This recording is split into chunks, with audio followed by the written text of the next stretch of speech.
BSc same 1 માં આજના મારા વિડિયો લેક્ચરમાં હું મેહુલ પ્રજાપતિ આપ સર્વે વિદ્યાર્થી મિત્રોનું સ્વાગત કરું છું। આપણે જે પ્રક્રિયાની ક્રિયાવિધિ છે એમાં કેન્દ્રાનુરાગી વિસ્થાપન પ્રક્રિયાઓ છે એમાં મુખ્યત્વે બે ક્રિયાવિધિ છે એને કારણે અનુસરે છે। તો એમાં જોવા મળતી બે ક્રિયાવિધિમાં આજે આપણે પહેલી ક્રિયાવિધિ સમજવાની છે જેને આપણે SN2 ક્રિયાવિધિ તરીકે ઓળખીએ છીએ અથવા SN2 મિકેનિઝમ।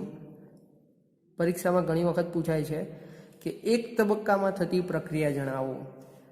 અંગ્રેજીમાં એનું બીજું નામ છે બાયમોલેક્યુલર ન્યુક્લિયોફિલિક સબસ્ટિટ્યુશન રિએક્શન, એટલે કે એક તબક્કામાં થતી પ્રક્રિયા એને સમજાવો અથવા SN2 ક્રિયાવિધિ છે એ સમજાવો। તો આ ક્રિયાવિધિ છે એ સામાન્ય રીતે એક જ તબક્કામાં થતી પ્રક્રિયા છે। અહીં એક જ તબક્કામાં થાય એ માટે જવાબદાર શું છે? તો જૂના બંધનું ખંડન થાય અને નવા બંધનું સર્જન થાય। એક જૂનો બંધ તૂટી જાય અને નવો બંધ બને, અને આ બંને પ્રક્રિયા કેવી થાય છે? એક જ સાથે થતી પ્રક્રિયા છે। બંને કેવું છે? બંધનું તૂટવું અને બંધનું સર્જન થવું બંને એક જ સાથે થતી પ્રક્રિયા છે। એટલે અહીં એક ઉદાહરણ દ્વારા બતાવ્યું છે। મિથાઇલ બ્રોમાઇડના જલીય NaOHના દ્રાવણથી થતું જે જળ વિભાજન છે એ મિથાઇલ બ્રોમાઇડ શું આવશે?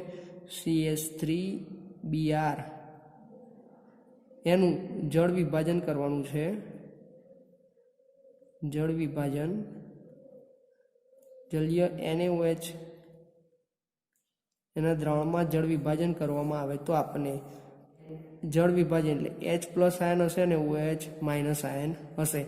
તો CH3 સાથે કોણ જોડાઈ જશે? OH- ion. CH3OH થઈ જશે અને Br ક્યાં જશે? હાઇડ્રોજન સાથે જોડાઈ જશે, HBr થઈ જશે। એટલે અહીં પાણીના જે H+ આયન અને OH- આયન એ પ્રક્રિયામાં ભાગ લેશે અને CH3 સાથે કોણ જોડાઈ જશે? OH- આયન અને Br સાથે H+ આયન છે જોડાઈ જશે। હવે આ પ્રક્રિયાને થોડા ડિટેલમાં જોઈએ આપણે। તો આપણે આ CH3Br એને થર્ડ ડાયમેન્શનમાં બતાવીએ તો એ કેવા જોવા મળે? તો એક કાર્બન સાથે 3 હાઇડ્રોજન, આપણો આ એક હાઇડ્રોજન, આ બીજો હાઇડ્રોજન અને આ ત્રીજો હાઇડ્રોજન। આ 3 હાઇડ્રોજન છે, એની સાથે Br બ્રોમિન છે એ જોડાઈ ગયું છે। હવે આ થયું આપણું સબસ્ટ્રેટ મિથાઇલ બ્રોમાઇડ, જેને શું કહેવાશે? સબસ્ટ્રેટ, જે sp3 પ્રકારનું સંકરણ ધરાવે છે।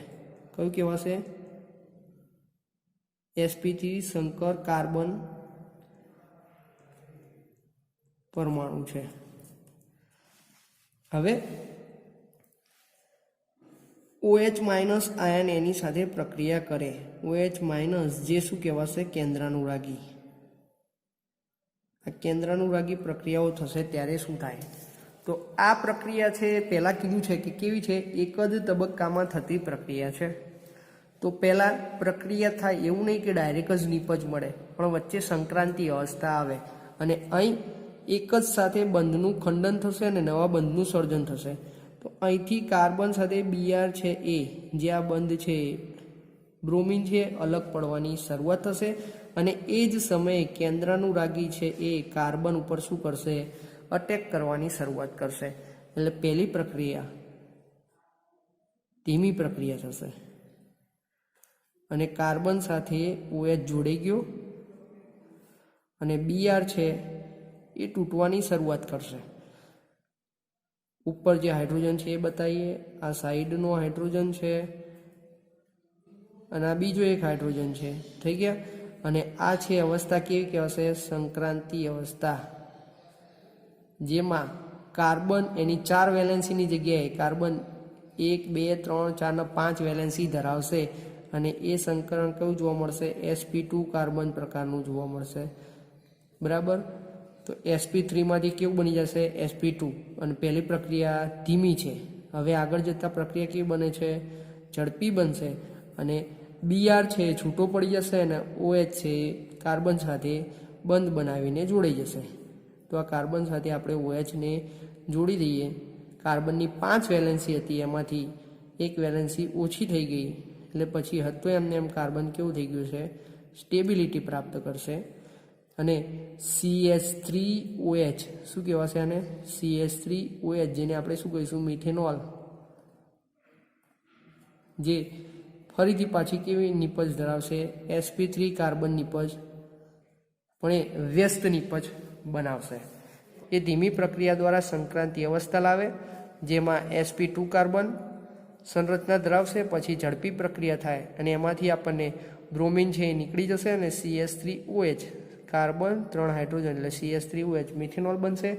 અને એ કાર્બન છે એ sp3 સંકૃત કાર્બન જે વ્યસ્ત રૂપ નિપજ આપણને આપે છે। તો આ પ્રક્રિયાનો વેગ પ્રક્રિયક અને સબસ્ટ્રેટ બે ઉપર આધાર રાખે છે, એટલે બે ઉપર આધાર રાખતી હોવાથી એને દ્વિઆણવીય પ્રક્રિયા તરીકે પણ ઓળખવામાં આવે છે। એનું બીજું નામ શું છે, દ્વિઆણવીય પ્રક્રિયા। એટલે પ્રક્રિયાનો વેગ સબસ્ટ્રેટ અને પ્રક્રિયક બંને ઉપર આધાર રાખે છે। તો આપણું સબસ્ટ્રેટ કોણ છે, CH3Br। તો પ્રક્રિયાનો વેગ ચલે છે સબસ્ટ્રેટ અને બીજું શું છે, પ્રક્રિયક। તો સબસ્ટ્રેટ આપણો કોણ છે, CH3Br, અને બીજું કોણ છે, કેન્દ્રાનુરાગી પ્રક્રિયક। પ્રક્રિયક કયું, OH -. એટલે પ્રક્રિયાનો વેગ ઇઝ ઇક્વલ ટુ K2 એક અચળાંક મૂકીએ તો એ પ્રપોર્શનલ શેના પ્રમાણમાં આવશે, CH3Br એટલે કે સબસ્ટ્રેટના આ એના મોલ પ્રમાણે, અને OH - આ એની પણ સાંદ્રતાના સમપ્રમાણમાં જોવા મળશે। એટલે કે પ્રક્રિયક અને સબસ્ટ્રેટના બંનેની સાંદ્રતા ઉપર આધાર રાખે છે। એટલે પ્રક્રિયા વેગ is equal to K2 CH3Br અને OH - બરાબર। અને અહીં જે K2 બતાવેલો છે એ દ્વિતીય ક્રમની પ્રક્રિયાનો પ્રક્રિયા વેગ અચળાંક બતાવેલો છે। ટૂંકમાં આ પ્રક્રિયા એ દ્વિકેન્દ્રાનુરાગી વિસ્થાપન પ્રક્રિયા તરીકે ઓળખવામાં આવે છે, એટલે કે એને SN2 ક્રિયાવિધિ તરીકે ઓળખવામાં આવે। SN2 ક્રિયાવિધિ જે આપણો અહીં ટાઇટલ છે। આગળ જોઈએ આપણે, તો આ પ્રક્રિયા છે એ દ્વિઆણવીય કેન્દ્રાનુરાગી વિસ્થાપન પ્રક્રિયા છે, જેને SN2 વડે ઓળખવામાં આવે છે। જેમાં S, N અને 2 શું છે, તો S એટલે આપણું શું છે, સબસ્ટિટ્યુશન, N જેને આપણે શું કહીશું, ન્યુક્લિયોફિલી, અને 2 એ શું છે, સેકન્ડ ઓર્ડર અથવા બાયમોલેક્યુલર રિએક્શન। આને શું કહીશું, કયો ઓર્ડર છે, સેકન્ડ ઓર્ડર,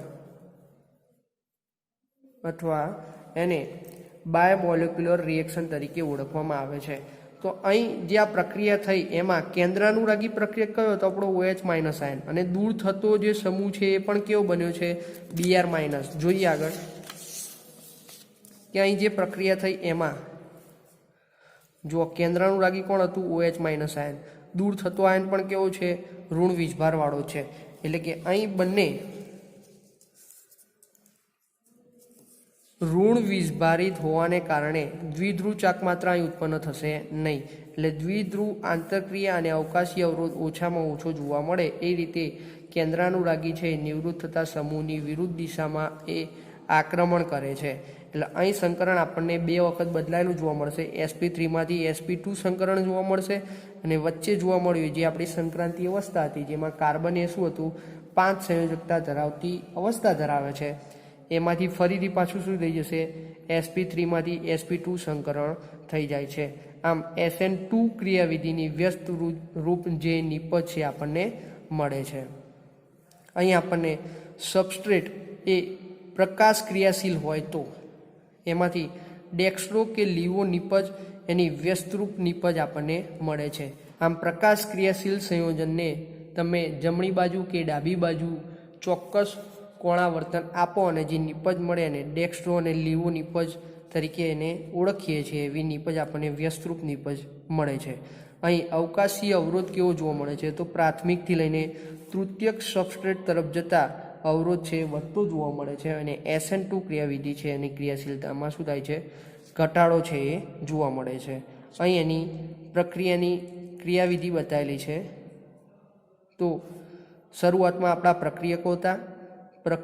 પ્રક્રિયકો કયા હતા? CH3Br મિથાઇલ બ્રોમાઇડ અને OH માઇનસ આયન શું હતું? આ કેન્દ્રાનુરાગી પ્રક્રિયક. તો CH3Br પ્રક્રિયા આગળ વધી એમાં શું થયું? OH માઇનસ આયન છે એની ઉપર આક્રમણ કરે છે. વચ્ચેની આપણને અવસ્થા મળી કઈ છે? સંક્રાંતિ અવસ્થા, જેમાં કાર્બન 1, 2, 3, 4 અને 5 વેલેન્સી ધરાવતો કાર્બન જોવા મળે. હકીકતમાં કાર્બનની વેલેન્સી કેટલી છે? 4 છે. વેલેન્સી એટલે કાર્બન બીજા 4 પરમાણુ સાથે જોડાઈ શકે. તો અહીં કેટલી સાઈડ જોડાયેલું છે? 5 સાઈડ એ જોડાયેલું છે. 3 હાઇડ્રોજન, એક OH સમૂહ અને બીજું છે Br માઇનસ આયન સાથે જોડાયેલું છે. અહીં એની સંક્રાંતિ અવસ્થા પછી આપણને શું મળશે? નિપજનું નિર્માણ થાય છે. CH3OH એટલે મિથેનોલ નિપજ તરીકે મળે અને Br છે એ અલગ થઈ જાય છે, જે આપણે અહીં નિપજ સ્વરૂપે જોવા મળે છે. તો આ સંપૂર્ણ માહિતી થઈ આપણી SN2 ક્રિયાવિધિ, એક તબક્કામાં થતી પ્રક્રિયા, બાયોમોલેક્યુલર ન્યુક્લિયોફિલિક સબસ્ટિટ્યુશન રિએક્શન.